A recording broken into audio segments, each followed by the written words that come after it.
राधा आत्मा को कहते हैं, स्वामी परमात्मा को।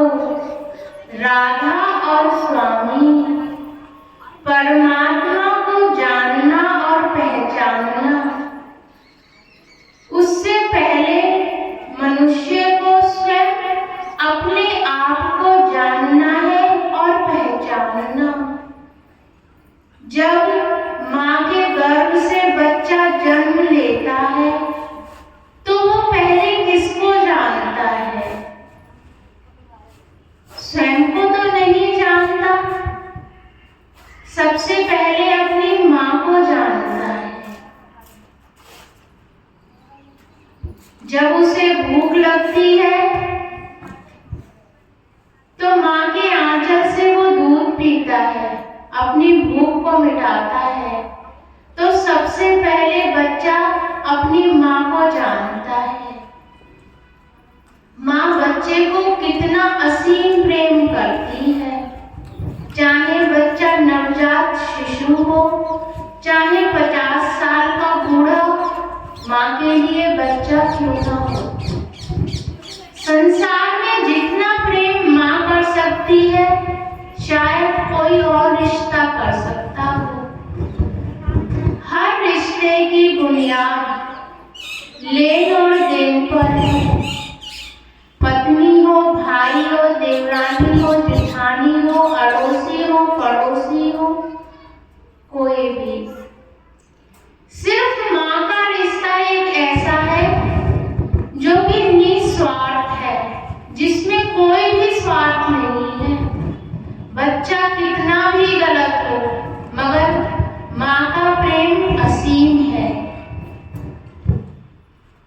इस प्रेम को तो या तो माँ ही जान सकती है, बच्चा कभी नहीं जान पाएगा, क्योंकि माँ ने उसे जन्म दिया है, उसके लिए उसने पीड़ा सही है, दुख सहा है। तो सिर्फ माँ ही जान सकती है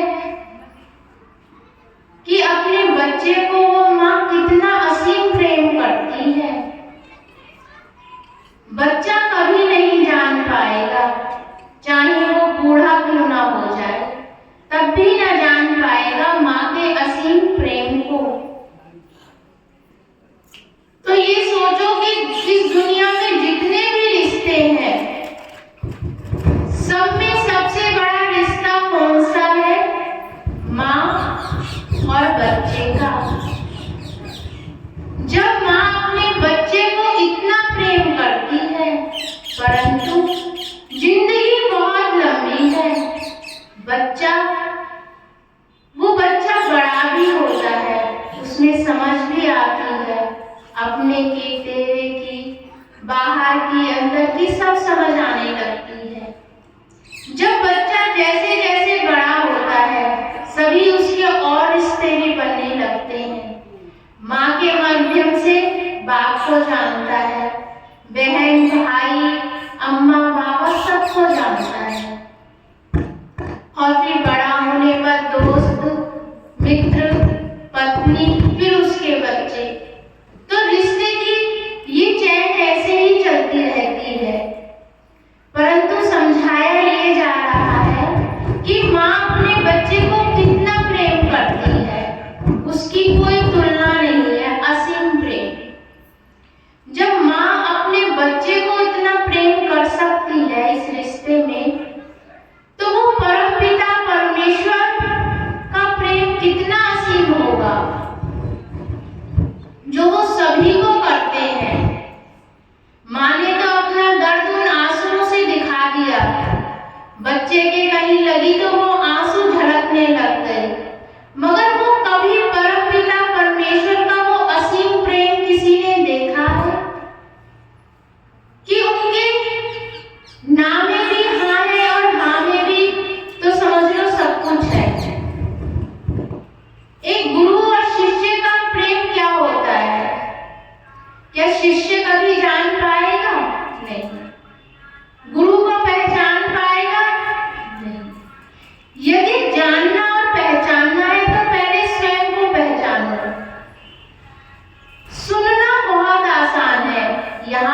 सभी सुन रहे हैं, पेड़ पौधे पक्षी, आप सभी सुन रहे हैं। तो सुनना आसान है, मैं कहूँ तो कहना भी आसान है, क्योंकि जीवा से कुछ भी कहा जा सकता है। तो कहना भी आसान है और सुनना भी आसान है, तो मुश्किल क्या है? उन बातों के ऊपर अमल करना। क्रोध, अहंकार,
जाएगा।